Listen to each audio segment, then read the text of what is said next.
یو حدیث کې راځي بخاری شریف کې شتا چې قیامت ته نږدې به یو حبشي بادشاہ راشي بد شکله او په بیت الله به حمله وکړي بیت الله به ټوټې ټوټې کی تیګه تیګه به کی او بیت الله کې دنه یو خزانه پرته را دي کې اوسم خزانه شته سره او سره د سپینځر پکې پراته دي دا له حضور پاک زمانہ کې مخ کې حضرت احداد چې بخلق نظرانی راوړي دي کې به منجور لور ته هغه خزانه کې خاوه عمر صاحب وی دا خزانه او سراس پلم او بیت المال ته وقف کو چا وتوی دا کار نشي کولی وی ولی نشم کولی جب امیر المومنین ام بادشاہ وستانه مخ کې حضور پاک نه دی کړي او حضرت ابوبکر نه دی کړي تی څنګه کې بس حق دک قدرت وی هم المرآن یقتدا بهما وی دا غدو کسان چې داغي تابعداري پکانو خزانه پرې خودا اوسم خزانه پر ترا دغه حبشي بادشاہ چې بیت الله ټوټي ټوټي کی ما خزانه به ته تختیو بس بالکل قیامت ته نږدې بالکل قیامت ته نږدې د دې بیت الله چې کم دن روح دی هغه به اوزي هغه روح به اوزي صرف دیوال به پاتې شي ابلال شي د نبی علیہ السلام د روضه مبارک دروازې سره بودريږي چې کوم د بیت الله روح دی د روضه مبارک دروازې سره به ودرېږي او په نبی علیہ السلام به سلام واچي الصلاة والسلام علیک یا رسول الله نبی علیہ السلام به جواب ورکړي وعلیک السلام یا بیت اے بیت الله پتا دې سلامي نو حضور پاک به تپوسو کې ویتانه دا تپوس کوم چې تاسو سره زما امت سما میله وکړو تاسو سره سما میله وکړه زما امت تاسو سره سما میله وکړه او تاسو سره سما میله وکړه بیت الله به وتوي چې زما ما میله خدا دا چې کوم انسان په اخلاص په نیت مال راغلی دی او زما عمره یا حج کړی دی ور لفظ د اخلاص پکې دی ګوري ریاکارې لنا الته چې دی ریاکارې لمنه دی صرف دی لبدی چې په ما یو فریضه د زاغ ادا کوم الله زمانه راضي شي نو چې د اخلاص په نیت زما حج او عمره کړی دا نو ما د ذمہ داری غشتره چې د قیامت پر ورځ بزاغیله د خدای په دربار کې سفارش کوم او اذا الله رسولا بیت الله وتوي چې کوم سړی مال عمره له حج نه دی راغلی دا غد سفارش ذمہواری تواله نبی علیہ السلام ویل دا غي د سفارش ذمہواری وځو اخلم دا بالکل قیامت ته نږدې بداسه کې برکتونه خدای څومره ورکړي اوه هغه برکات چې تا د بیت الله مبارک برتبله جمعه کې وي خو صرف دومره به وګما چې حجر اسود غوندي لوی مبارک د حجر اسود په شان کانه پکې دي نو د بیت الله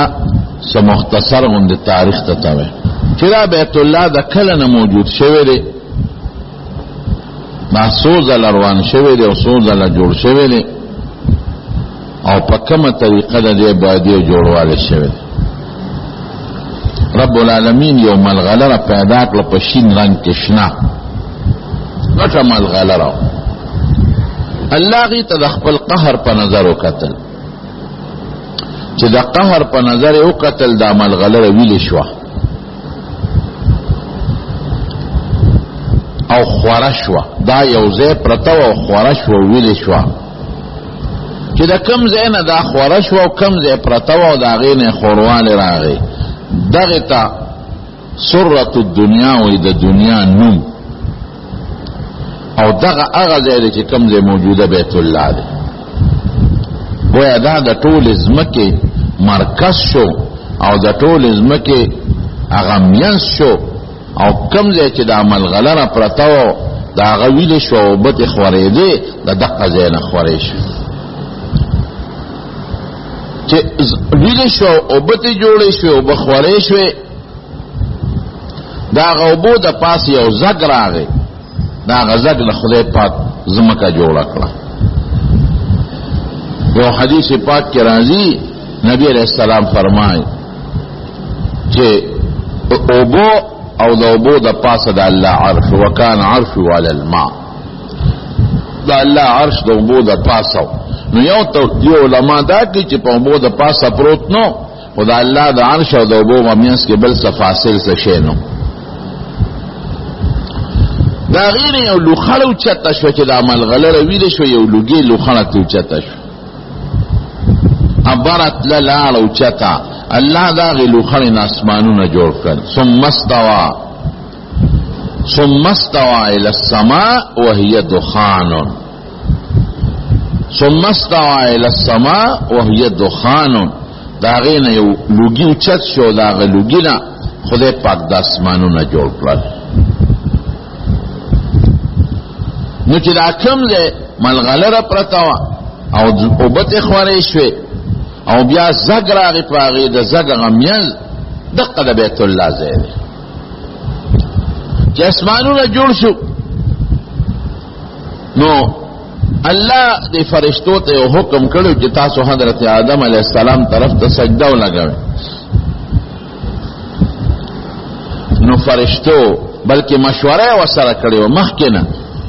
د سجدې نه ډېر مخکې چې یو آدم جوړوم په مخ د ځمکه نو فرشتو وی چې نه الله دې مه جوړوه دی او د بچی په ځمکه کې فسادونه کوي الله د مشورې په بنیاد بیا خو الله دوی ته وښوله چې نه دا آدم د جوړوم د خپل خلافت د پاره چې په مخ د ځمکه زما نظام قائم کی فرشتې پوه شو چې زمونږ په دې مشوره کې غلطي کړې ده مونږ له دا مشوره ورکول نو پکار نو بیا فرشتو په خپل ګمان کې دا سوچ کو چې دا خو مونږ غلطي وکړه نو دې د الله د عرش نه تاویدل شروع کړل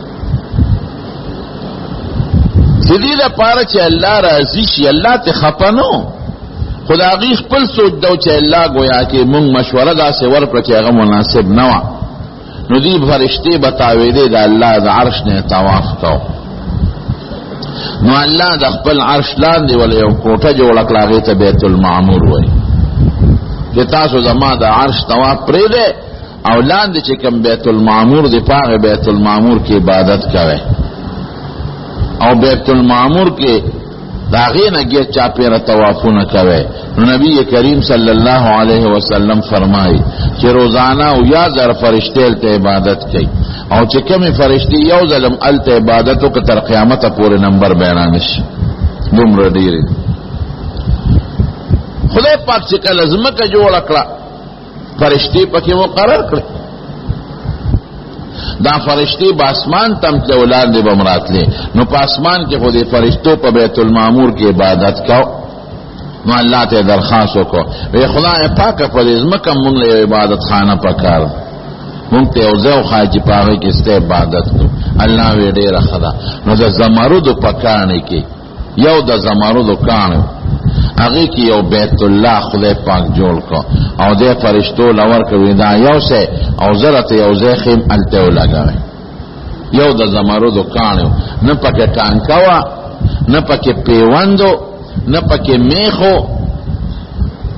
یو کانه یو شا ولا خدای پاک ورکا وی الله کم ځای کیدو نو موجوده چې کا کم ځای بیت الله دی دغه ځای وتعالى خو دغه ځای فټو بس پاک ځای د پاسه کې فرشتو باندې کې عبادت هم کو او فرشتو باندې بیت الله طواف هم کو بیا چې کله په مقدس مکه پیریانو فساد شروع کو پیریان خدای پیدا کړل او دغه پیریانو فساد شروع کو نو الله هغه د زمرد د کان بیت الله اوچت هغه بر اسمانونو توخه جاو جنت ته یو میدان خالی پراته شو نو بیا چې کله حضرت آدم علیه السلام خدای پاک دنیا ته راولې دی په سریلانکا کې را کوشوي سرندیپ په وته سریلانکا اوسم یو غر دی او په هغه غر د پاسه د حضرت آدم علیه السلام د خپې نه خبرته ده تقریبا شپږ نیم پوټا دا نشان دی شپږ نیم پوټا ځکه قد د آدم علیه السلام وګدو 10 غزه وګدو 3 غزه پلنو هندوان وای گوتم بدھ والا ودا د گوتم بدھ خپلا اما کلی گوتم بدھ خودونه غټ خپکی دی نشي اخرستو تیر شوی د آدم علیه السلام خپل خلق ورزي او مسلمانانو د هندوانو دا ټول داغي زیارت کوي او حوا بیبي کې دا په جده کې راکوي شو ملاقات د عرفات په میدان کې وشو نو حضرت آدم علیه السلام د خدای پاک نه سوال وکړ وی خدای یو خدل ته आवाज په جنت کې خدای आवाज نو فرشتي وي د جنت خادمانو الله دلته خو یوازې امدا بس چل کې یو دا او دویمې د خدای نه دا سوال وکړه چې خدایا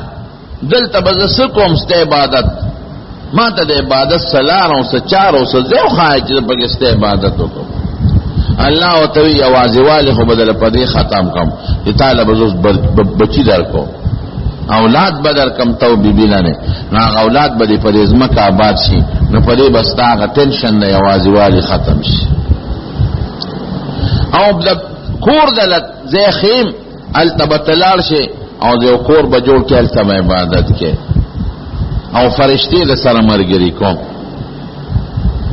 نو الله فرشتو ته حکم وکوي حضرت آدم علیہ السلام ته ځای خای نو چې کم ځای کې مخ کې بیت الله پروت او دا اوس چې کم ځای بیت الله دی د دې نشاندهي وته فرشتو کړه او فرشتو وسره پورا مدد وکړه د غټو غټو غرونو نه غټ غټ کانی فرشتو راوړل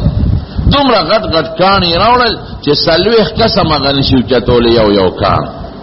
نو ویخه ولو کناو خجاو او فرشتو د ویخ نه ولا بنیادونه راوخېجو په بنیادونو کې هغه غټ غټ کانیو لګول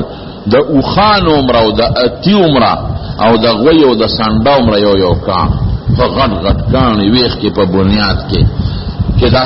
سلويخ هم یو کس نشي او چتولې نو فرشتو وسره مدد کو او آدم علیہ السلام هم لګیا دي د برنه په نوري تیږي کې خاو دي او یو بیت الله جوړ موجوده چې لا کم حتویم دی بیت الله بار کم صدا دام پکې شامل او دروازې اوچته نه دروازې د ځمکې سره په واسو دو دروازې یو د رکن یمانی طرف ته چې خلک په ورننوزي او یو چې موجوده کومه دروازه ده حجر اسود طرف ته یو دغه ځای دو دروازې وي چې په یو دروازه خلک ورننوزي او په بل تیوزي نو آدم علیہ السلام دا بیت الله جوړ کو او د ځمکې نه سلور فوټه یو 100 انچ اوچت آدم علیہ السلام ځان سره د جنت نه یو لسی دونه راوړو یو پکې دا حجر اسود دی دې پکې ولګاو دا الله په حکم پیدا بستار دې خبر نه خي چې دې نه به طواف شروع کېو په دې به ختمه او دا تک سپین کان او سپین دې ته به حجر ابيض وی سپین کان نبی علیہ السلام په خپل فرمایي په ترمذی شریف کې حدیث ته ودا حجر مخکې سپینو اشد بیاضا من اللبن کان اشد بیاضا من اللبن ودا پيو نزيات سپینو پہلا څه دی دا غي نزيات سپینو سودته خطايا بني آدم ودا بني آدم گناهونو تور کړي دا بنی آدم دا گناهونه ځان ته داسې راکاږي لکه مقناطیس ځان ته د ګندلو ستن یا اوسپنه راکاږي دې تور کو او مخکې تک سپینو دې پکې د ځمکې نه 4 فوټه یو 100 انچه د پاسه ولګاو چې دې نه به طواف شروع کېو په دې باندې طواف ختمېږي نو حضرت آدم علیہ السلام دا هغه بچو د دې بیت الله نه با طواف کو پاغه کې به عبادت کو زمانی تیرے دو سره دا بیت الله ونړید دا یو ټیله و پاغه ټیله د پاسه دا بیت الله یو غونډه و پاغه نو چې وب براغه اغه تنعیم د علاقینا چې سیلاب را روان شي نو پدې بارات دا یو وادي وا یو داسې اوچ غړو یو طرف تم غر او بل خام غر نو نشیبه علاقه پدې مسیلاب راغی نو بیت الله به روان کړ آدم علیہ السلام جوړ کړو بارانونو سیلابونو یوړو داغه نه پس حضرت شیس علیہ السلام جوړ کړل د شیس علیہ السلام هغه بیا روان شو د نوح علیہ السلام په طوفان کې ختم شو داغه نه پس بیا حضرت ابراهیم علیہ السلام جوړ کړل حضرت ابراهیم علیہ السلام سین جوړ کړ ابراهیم علیہ السلام په عراق کې او بابل ښار کې نمرود سره مقابله را لوغه اور کې ورځاو نو بس دې دا اور نو وت نو هجرت وکړه الله په حکم یو ور سره خپل بیبي او حضرت ساره رضی الله تعالی عنها او یو سره خپل ورواره ده حضرت لوط علیہ السلام د دریاب نو وتل دریاب فرات چې وته وای د دینه پورې غاړه لاړه دغه ځکه یو عبرانی جبم پیدا شو مخکې دا عبرانی جبه نه و دا چې ابراهیم علیہ السلام د دریای فرات نه پورې وت عبور وکنو عبرانی جبه پیدا شو نو شام تتلل دا اللہ پا حکم اللہ وطوی شام تزا نو پلار پا مصر کی او ظالم بادشاہ دا مصر دا ہر بادشاہ لقب فرعون ام یو فرعون لکه څنګه د موسی علیہ السلام زمانہ کې یو فرعون اړ بدعملو پلار دا پولیس والا او کارنده کې نولې او چې کوم خپل خزینه مال راوړل ابراہیم علیہ السلام سره بی بی سارا د ترلور امدا او دی پیمان امراوله د دا خشتخ کول مو اطلاع ولا ورکو یو سړی دی او هغه سره وړه خشتخ کول خزانه می خرا خزت راوله ابراہیم علیہ السلام غریب پریشان او دنه تاسو کدا د صدا ودا می خور ده دی ولی وی چې دا می خور یو خبره زمون باز علماء لیکل د خوا ټیک نه ده هغه دا لیکل دا چې کبه وی خور می ده نو بیا به ته نه بوتلا او کوي چې خزه می ده نو بیا به ته بوتلا دا خبره غلطه ده هغه خو وی خور دو بیا ته بوتلا اصل وجه دا درونو چې کدا به وته چې دا می خزه ده نو بیا به ولا خاون وجب خزل خاون له خزه په غلط استعمال ډیر سخت غوسه راځي او کدا به چې دا می خور ده نو ضرور وای چې ځکه په ناجایزه طریقې بوتل او خدای وسره راضي کوي کې په وتړل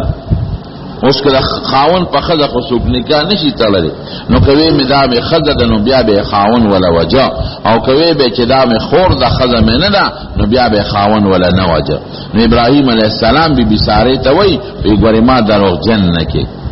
ما وتویلی چې دا زما خور ده او خبره می دروغم نه ده په مخ د ځمکه نن یو زه مسلمانم او یو ته مسلمانه او مسلمان سره مسلمان خزر ورو خوري نبی علیہ السلام راضی کنا قرآن شریف کې انما المؤمنون اخوة چې مسلمانان خپل منځ کې سره رونه دي نو نن بی زما استانه بل مسلمان نشته ته مخوره د اسلام او د دین او د ضروري نو دروغ چل کوي مکه تانه تاسو کتم داسې وته وای نو کارندو دا غینم تاسو کدا دې سره ورور مې دي نو دی خود مرګ بچ شو او په ظلم او په جبر اعتدابي بي بوت لا بادشاہ ظالم دلته ابراهیم علیہ السلام خدای ته وندره په مسلمان چې کلم تکلیف راشي دل پکاره چې الله ته رجوع کی حدیث پاک کے راضی کان رسول اللہ صلی اللہ علیہ وسلم اذا حزبه امن فزع الى الصلاة چکل با پریشانی پر لزر بماندتا مخلوق در باندې ظلم کوي او زیاتی کوي نو خدای خوشته کنه الله تمخ کو خدای ته ودرېږي یا خدای زه خو سره نشم کوله زه خو ډېر کمزور ته مې مدد وکي نو حضرت ابراهیم علیہ السلام غریب باندې خو بلا تکلیفونه تیر شو خدای جیل کې واچولې شم هغه نه راوته نمرود په اور کې واچولم تارا باندې ګل گلزار کا او خدای وطن میں پرې خوستا په حکم شام ته روانم دا په بل مصیبت وړېدم زما بیبي د خزه او یو ظالم بادشاہ را نه بوت الله زما مدد خدای پاکي مدد کوي څنګه مدد کوي دا ټول منظر خدای ابراهیم علیہ السلام ته پسترګو خای بی بی ساره چې بوت له بادشاہ ورپسې دروازه بند نکړه او چې د ګناه اراده وکړه نو فالج و پزمکه پریوت مکمل پلاسونه په فالج اٹیک او شولان دې پریوت هغه پېښو چې دا خو دې خزه خیره وکړه وی بس ما معاف کا لتا خوشې کوم نو یې خماف نو بیا ټیک شو بیا لا صبر نشو نو بیا لاس ورولو لاس نو ورولو چې بیا پزمکه پریوت بیا معافی غوښته بیا معاف کو پیغمبر او د پیغمبر خزه خو رحم دی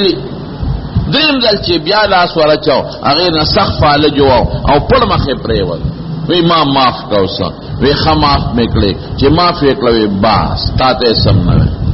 تاسو کې وی زه دغه بوډا سړی خزه دا سلام دی دا ابراهیم نوم دی دا کم دی نراله مونږ د عراق بابل خان نراله ولی دا غزه نراله نو ټول قصه و توکلا بادشاہ خو بادشاہ پیجنی چې نمرود بادشاہ شرک کوي کفر کوي او زما خاون چې الله یو دې شریک نه لري هغه سره مقابله شو زما خاون دی ور کې واچو الله په ور ګل گلزار کو بیا ته جلاوطن نکلو بار راوته نو دا فرعون بادشاہ د ابراهیم علیه السلام چې شجره وسره والا نو نسبی دا لری خپلوانم په خاطر او پدین پوی شو چې دا د خدای جلیل القدر پیغمبر دی دا ما څه ظلم وکړ او څه ګناه مې وکړه او دا خدای د دومره لوی کرامت خاوند ده چې زه ګوتې نشم وروړی نو خاوند به څومره د بزرګۍ او د قدر خاوند دی نو څه چل یې وکړ یو لور یې وڅوک وینځه یادوي راجح قول دا دی چې د دې بادشاه لور وه هاجره نوم یې هغه ورکړه ساریلا وی زه دا لور مې دله درکړه اوس به دې مې معاف کا او خاوند ته دې مو وایه چې ما معاف کړي او دا به ستا خدمت کوي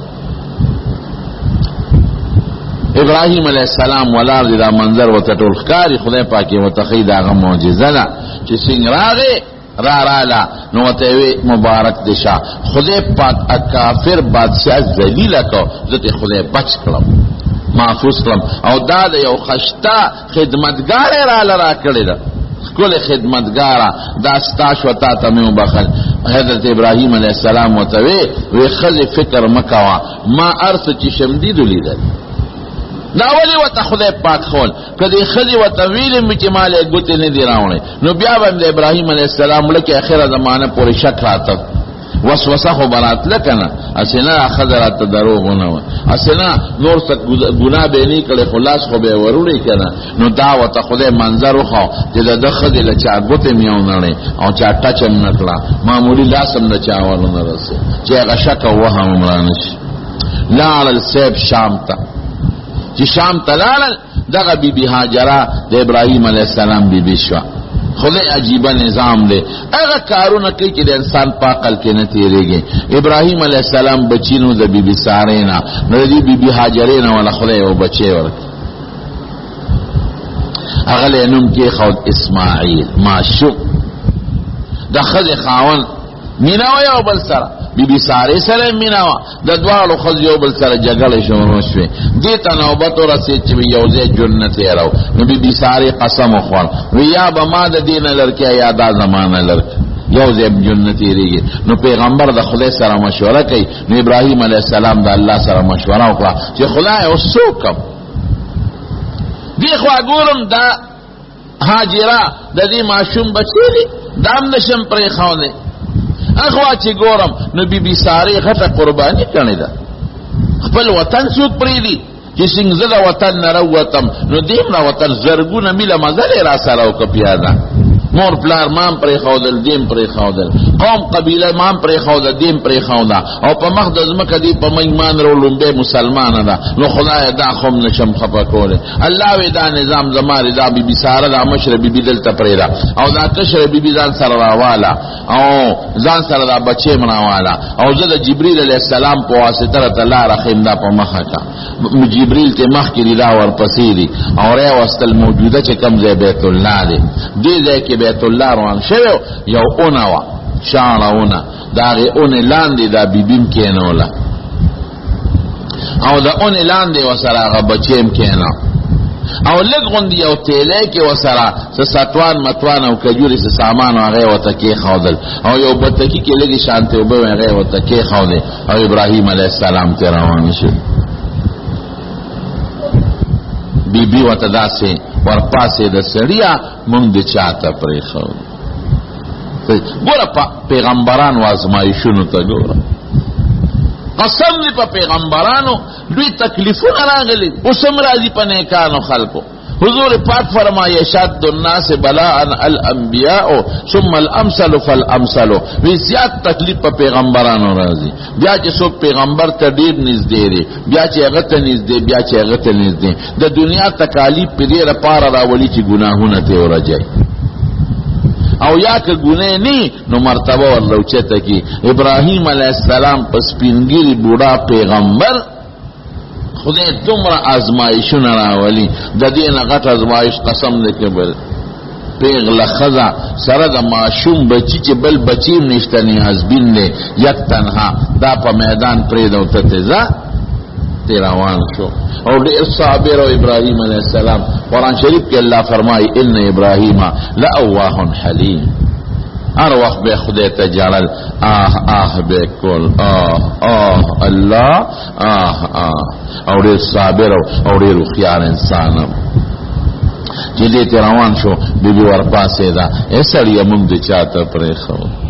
دې غږ نشي کولی که څه خبرې کوي خو جلا ول دی روان دی بی بی بیا آواز ورکی سړیه تا ته ویم مونږ دې په دې دش بیابان کې چاته پرېښو وادن غیر ذی زرع قرآن وایي داسې وادي چې په هغې کې نه فصل شته او نه پکې بل څه شی شته مونږ د چاته پرېښودو بیا غږ نه کوي دا واپسې بیا روانه را تا ته ویم که نه مونږ د چاته پرېښودو دی غریب غږ نه کوي باب المروانه چې باروزې دغه د یو چړۍ غوندې ده هغې پورې ورپسې دا بیبي لاړه اخره کې د ښځې د لمن نه شاته نه کلکونې وه سړیه تا ته ویم زما خبره نه اورې مونږ د چاته پرېښودو نو غږ نه کوي خو بیبي والا آواز ورکړه الله امرک بهذا دا راته خدای ویلي دي هغه ته پته چې د ما خاون خو رب د سترګې د الله مخالفت نه کوي الله درته ویلي دي نو ابراهیم علیه السلام دا سر داسې وړه نور یې غږ ونه کړه بس ښځې فورا لمن پرېښوده وی اذن الله لا یضیعنا دی مونږ به خدای نه ضایع کوي چې خدای ویلي مونږ به نه ضایع کوي نو دا غریب را روانه شو خپل بچي لا او ابراهیم علیه السلام لاړ نو چې پناه شو نو یو غر ته وخوت الله ورته ویلي چې دا یو کور دی دا به څو په دې بچي دی بعدوم چې بچی دی غټ شي نو دقه دا یو کور دی نو یو غر ته وخته او هغې کور ته کور خو نشته اوس دې وخت کې روان شوی دی لاس یې پورته کړه او د خدای په دربار کې ډېره زاري وکړه خدای ته وجړه رب انی اسکنت من ذریتی بواد غیر ذی زرع یا خدایا ما خدا خپل بچی په داسې لق دق شق میدان کې پرېښودل چې اسم نشته نه ساک شته نه شوتل شته نور بشه او نه غنم چې دی غرو شو کوي او پښنه خو ګزاره وکړي که نه ونو پاڼې هم نشته چې رو شو کوي هېڅ نشته اوبه هم نشته خدایه دا چې تږي شي د اوبه خلاصې شي دا به څه کوي دا چې وږي شي او دا ستوان او دا خورا خلاصي ربه دا به څه کوي خو د پیغمبر بس په خدای ایمانی الله حکم وکړه خبره خلاصه را د خدای حکم کې دویم څه نشته ربنا انی اسکنت من ذریتی بواد غیر ذی زرع یا خدای داسې وادي کې چې اس فصل اس پکې گیا اس غوبه نشته نو داسې دونه کم دی نه راشي عند بیتک المحرم او خدای استا کور سره می پرېږدي د عزت کو لکه اوسړی چاته ویل که ستا کور سره می بچې پرېښود نو دا د هغه کور والا ډیوټي دی چې هغې حفاظت کوي عند بیتک المحرم ستا د عزتمن کور خوا کې می پرېښودل نو ته به د خپل کور خیال نه ساتې د ګاونډي خیال به نه ساتې دا ګاونډیان شي دا د خدای داسې کور نه دی چې پکې اوسېږي نسبت الله ته د احترام او د عظمت دی خو بیا نسبت خودی که نه خدای ستا ګاونډی ظاهري اسبابو ته ګور ستا ګاونډیان شو او تا ته مې پرېښودل ستا دا کور زه خو ته لاړم ته پوه شه الله او زما دا طریقه او دا ښځه او دا بچې پوه شه فعلنه وسپار ربنا لیقیموا الصلاة ستا کور دی ګورې دلته به دوی منظم کوي پرې مې ښودل چې دا کور په بعد شیزار سچې کوي فجعل افئدة من الناس تهوی الیهم یا خدای دا یوازې دي څوک ولا راوله زه خو ته لاړم ستا په حکم څوک ولا راوله خلق مخلوق ولا راوله چې دوی ورسره لږ مانوسي او د دوی جنو سره تېر شي یوازې به دوی څه کوي ورزقهم من الثمرات لعلهم یشکرون خدای دې له میوې ورکه میوې څونه ښکلې دوی ورته د غنم و جوار و سوالی ولو نکا میوه ولا ورکا او لعلهم یشکرون ما دا خپل بال بچ معلوم دی دی بستا نافرمانیم نکی دی بستا شکر ادا کی دیتے اللہ خدای حکم و سمر با دیز ابراہیم علیہ السلام پر ظلت دل تیر شوی سمر تکلیف پر تیر شوی او خد یوازی پاتشو بجلی نشتا هوا پکی نشتا او بنشتا ډوډۍ نشتا ماشي او د دنیا سیزونه وي دا غریبه به یوازې سکه هیڅ کم نشتا پر لب فطری تور د انسان پړی را خو راځي کنه شرم خرا نشي زمری را نشي مال لړم را نشي پیریان نور سروانی سوکن کی بس د خدای حکم واړه بستا رونو اللہ والا بندوبست کئی.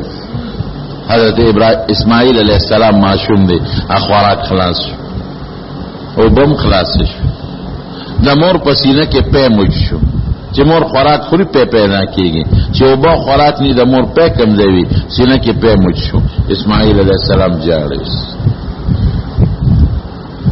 چې جاړي مور لچته نیوي شي هغه پاغه سملا او مور لاله نیغه مخامخ یو نږدې غونډه د صفا وته وي ګورم که څوک مې چاته ولیدل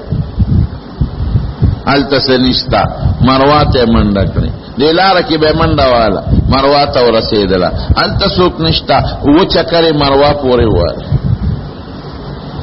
چې الته ورسېده مرواته نو یو आवाज یې وره چې आवाज غیبی اورید نو دا پس غریب مختاوی راتاوی اے دا خدای بندا سو کی مدد می کول شي आवाज جواب نه بیا ول आवाज ورکی اے دا خدای بندا معصوم بچی ممری لته ټکایوږي دي سو کی ما مدد کول شي چې دا ما مدد وکي ما یقین راغی چې بچی نه مزن کدن سارا منا روانه شو نو چراله نو وکتل حضرت یو سړی وسره ناشته دی بچی سره دا جبرئیل علیہ السلام او د اسماعیل علیہ السلام خپه پزمکه واله نو الته خدای وب پیدا کړ دا چراله سړی خو بیا تلو نو لګي لګي وب خورې دی نو دې زر پکې ډندو کې جوړ کړ شګي اعتبار وسته زم زم زم عبرانه کې بندش او به زر راوغشته او ابتدین مخ کې جبرئیل علیہ السلام لګي اوپر اغشته وي او د اسماعیل علیہ السلام خلک یې چولې هغه جلا قلاره شه دې زر داغې نه مشکیزم ډکړه او برورو زیاتې دي حضور پاک فرمایي اسماعیل په مور د خدای رحم وکي کدی ته بندې نه واچولې نو دې په دنیا سره راب کړي وځم دا هغه د خپل او بشو دا معصوم لویږي خدای پاک عجیب نظام کوي زمانو دیو بو کې داسې طاقت پیدا کړ چې د تندې د ختمولو کارم کوي او د لوګي د ختمولو کارم کوي د دنیا وټامینز او پروتین او لحمیات او نمکیات چې د انسان د وجود ضرورت دي دا ټول خدای په دیو بو کې چولې بعض علماء شپږ میاشتې او کلونه صرف په دیو بو گزاره کړی دا جون دې په تیر کړی اگر نور واقعات برا بیا د پخپل ځای وین خو بهر کې دا اسماعیل خدای لوی ک علیه السلام نه ابراهیم علیه السلام ته الله حکم وکړ لار شه ازوی د لوی چې اوس بیت الله د سره جوړ کی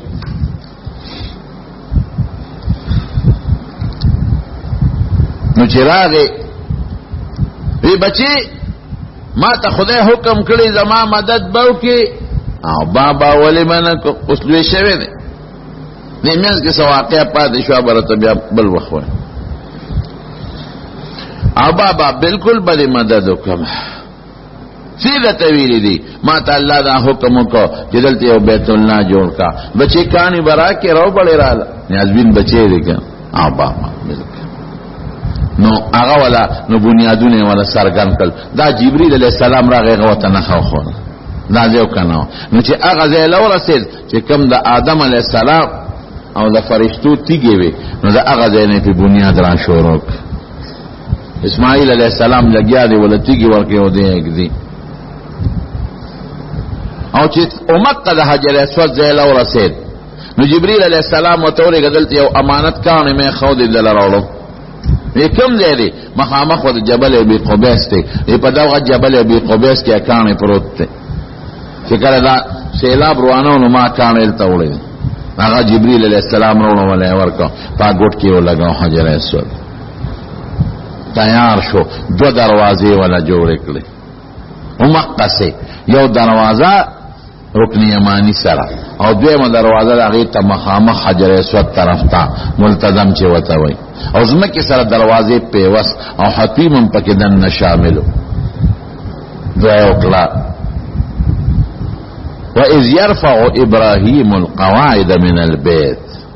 رَبَّنَا تَقَبَّلْ مِنَّا إِنَّكَ أَنْتَ السَّمِيعُ الْعَلِيمُ خدای د مونږ د عبادت قبول کړي. د عبادت طریقه دا چې کله عبادت کې د خدای نه سوال کې چې مال قبول کړي. ربنا واجعلنا مسلمين لك ومن ذريتنا أمة مسلمة لك وأرنا مناسكنا وتب علينا إنك أنت التواب الرحيم. خدای موضع ما دا بچی تا هر وخت تابعدار جوړ کا استا تابعداري او زمون په اولاد کې یو تابعدار نه پیدا کړ. او خدای د بیت الله د عبادت چل مراته وخا او الله که غلطی کیږي معافي مراته کا. ربنا وابعث فيهم رسولا منهم یتلو علیہم آیاتکا خدای چې کم بچی مال راکې مسلمان ډله ناغه کې یو پیغمبر پیدا کړ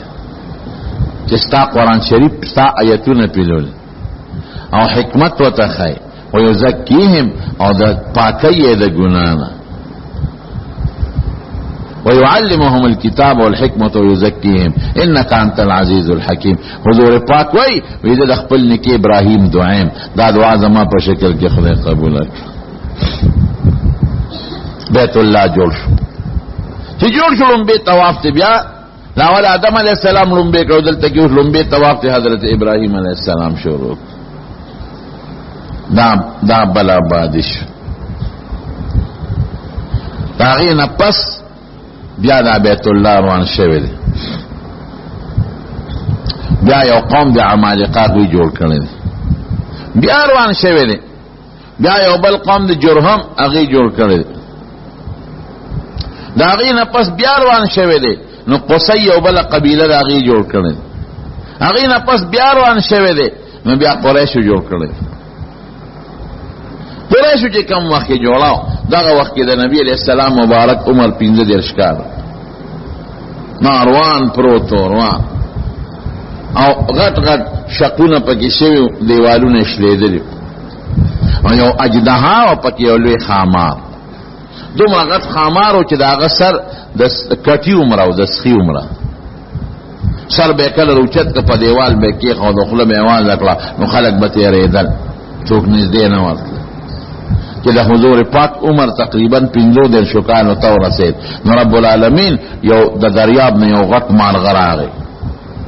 او چې څنګه راغی د مار دغه سر وېستو او خلی په دیواله خو دیوا ټول خلک ورته قتل امارغه ورغو ټکړي او امارې په خله کې ونیو او چته کوي تختو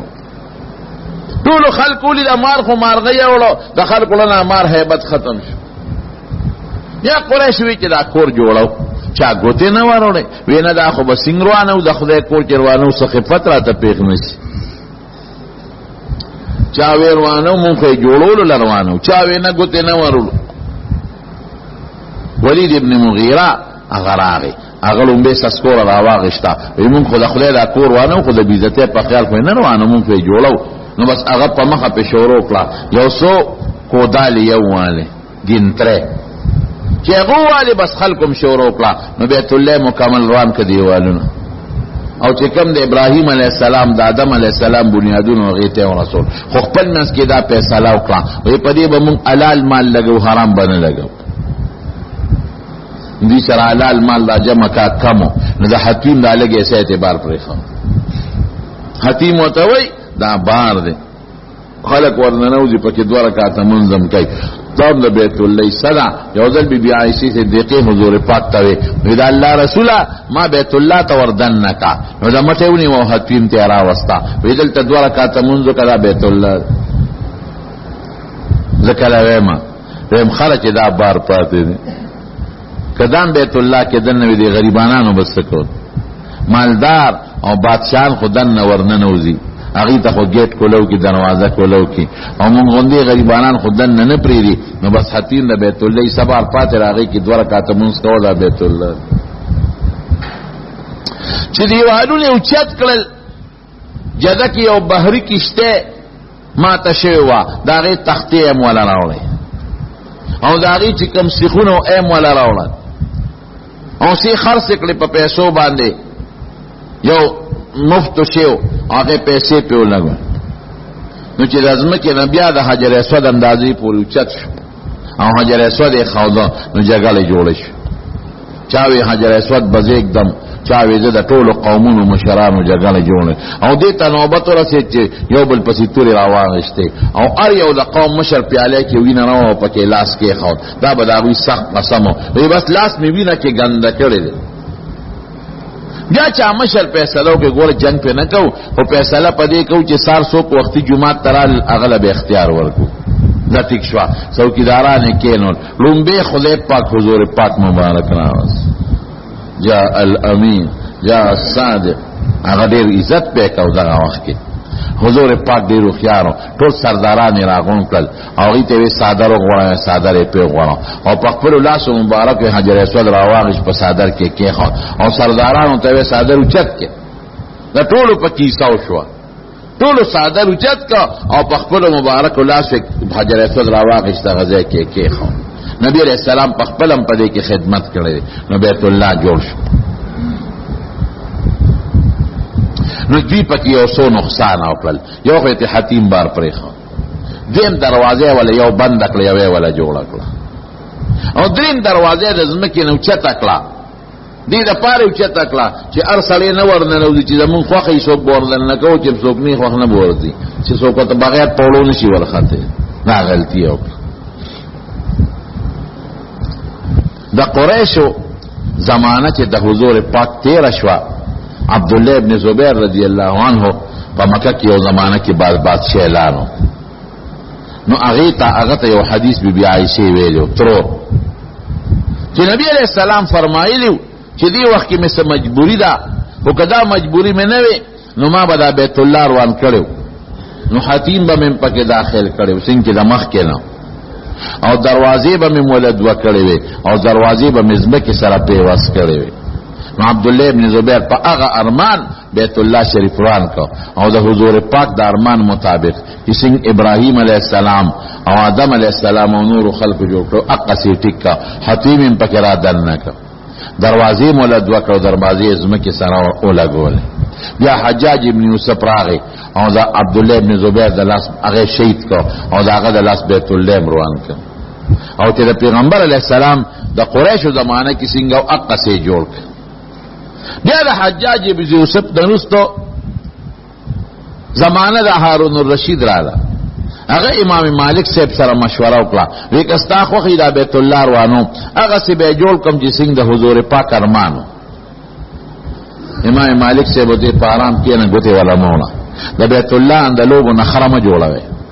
یو بادشاہ برازي یو شان به جوړي او بل برازي بل شان به جوړي نو دا به یو د لوب شی ته جوړ شي او یو شو پیس او دویم دا چې د خلکو دلنه به د بیت الله عظمت ختم شي بس پرېږي نو امقه سے پاتے دے سلطان مراد سبکتگین او بادشاہ ترکی هغه صرف دومره وکړل چې دا هغه تیګو په مینس کې سپینه مساله وردن نکړه اوس هم هغه تیګو په مینس کې سپینه مساله ده داسې مساله پکې ښکاري د تیګو په مینس کې دا رونه نه د خښتو مساله پکې ښکاري دا د سلطان سبکتگین سلطان مراد سبکتگین د لاستا سعودي حکومت پکې دنه کار کړی دی دنه تیګ تراشلې دي او پاغه خشته خشته خپل ټیلونه لګولې دي او بارې پکې ګوتې نه دی واله صرف د حجر اسود زې بدل کړی دی هغه له د سپینو زر یو حلقه یو د سپینو خول جوړ کړی دی یو جام او پاغه کې دنه حجر اسود ساتل دي او پښته ولا مضبوطی کړی دی پښته دا سعودي حکومت دا چل او دروازه ولا دروازم د سعودي حکومت لګولې ده شاه سعود لګولې و داغه نه پس شاه عبدالعزیز لګوله او داغه نه پس شاه فهد غالبا لګولې ده نو په دروازه د پاسه سره زر لګولې دي او ناوه مبارک هم د سرو زرو ده او غلاف یې درې خموي او پاغه مختلف آیتونه لیکل شوی وي او هر کال ولا دا غلاف بدلی نه وی غلاف په لګي درې خمولم به غلاف په حضرت عباس رضی الله عنه مور خو ده دی رخصیو مور منخته کړي وا وی کدا نماز وی پیدا شو نو زه په بیت الله درې خمو غلاف لګوم مخکیم غلاف به خو درې خمو بانو نو چې دی پیدا شو درې خمو غلاف ولا جوړ کې پیدا پاسه واچو نو ډېر خشته مزیدار درې خمو غلاف او ډېر قیمتي څه ما په خیال د کرورونو ریالونو غلاف ته دا او د سرو زرو پتارې په آیتونه لیکلي زه پځه چې کم د مکی متعلق آیتونه دي او کم د بیت الله متعلق ته او کم د حج متعلق دي نو دا آیتونه لیکلي دي سبحان الله وبحمده سبحان الله العظیم دې په لیکل دي او یا حی یا قیوم په لیکل دي ډېر خشتمه دي دا او د سرو زرو ناو د سرو زرو دروازه